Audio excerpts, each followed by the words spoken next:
Et toi, tu as une part manquante. Ah oui, une part manquante. Découvert au Festival de Moulins dans l'Allier il y a quelques semaines, hein, avec d'autres bonnes surprises. Et au moment où je parle, en salle seulement dans une semaine, le 13 novembre.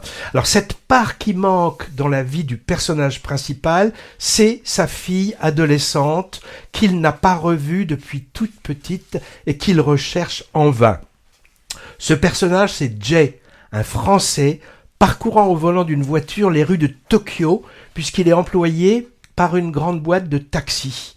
On le voit au début prendre ses dispositions pour rentrer en France, après avoir vécu longtemps là-bas, et on apprend qu'il est séparé de sa femme japonaise, qui a la garde non partagée de leur fille Lily.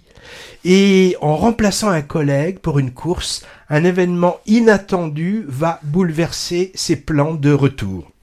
Alors, le sujet sensible et réel du film, c'est le problème de la garde des enfants binationaux, nés de couples mixtes au Japon, quand il y a séparation, et pour lequel le parent étranger a très peu de droits, pas même celui de visite. Et si par malheur le divorce est prononcé, les quelques marges de manœuvre légales possibles pour le parent non japonais disparaissent complètement.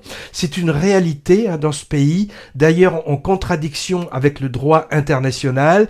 C'est un sujet diplomatique sensible qui concerne de nombreux citoyens de par le monde. Je ne sais pas pourquoi le réalisateur franco-belge s'appelle Guillaume Senez, et c'est son 3e long métrage. Je ne sais pas pourquoi il a choisi de fictionner ce thème spécifique, peut-être parce que ça concerne un cas personnel.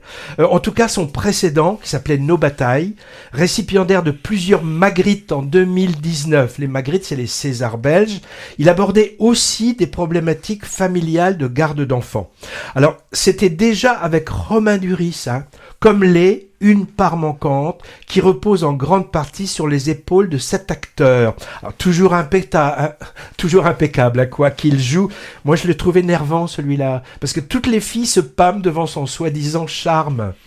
Pas toi? Non. En tout cas, en taximan solitaire et désemparé, il est tout à fait crédible et il a l'air très bien de maîtriser le japonais, puisque tous les locaux le comprennent.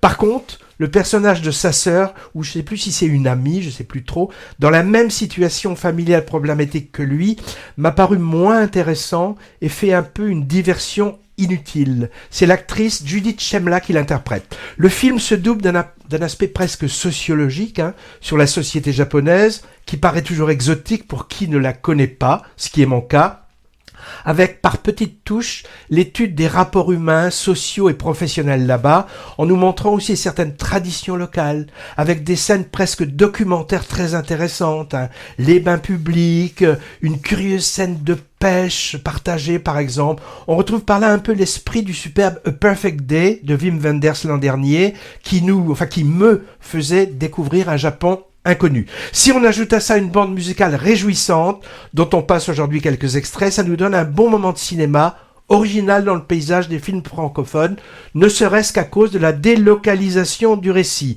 L'objet n'est pas vraiment réussi à 100%, sans doute à cause d'éléments du scénario parfois bancals, qui enlèvent de la crédibilité à l'histoire racontée, et un final que j'ai trouvé un peu expéditif. En tout cas, les fans de Duris seront satisfaits.